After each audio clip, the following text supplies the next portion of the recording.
சிவராத்திரி அப்படின்னு சொன்னாலே பெரிய பெரிய கோயிலுக்கு தான் போகணும், அங்க போய் வழிபாடு செய்தாதான் நமக்கு முழு பலனும் கிடைக்கும் அப்படின்னு சில பேருக்கு ஒரு எண்ணம் உண்டு. அது முற்றிலும் தவறு.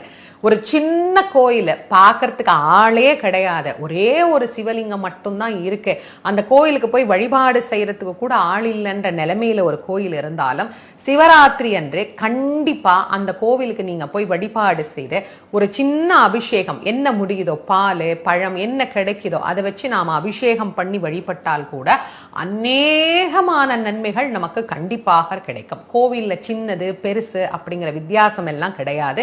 கவனிப்பாரற்று யாரும் போய் பார்க்க முடியாம எளிமையா இருக்கிற கோவில்ல கூட சிவபெருமான் சாநித்தியமாகத்தான் இருக்கிறார்.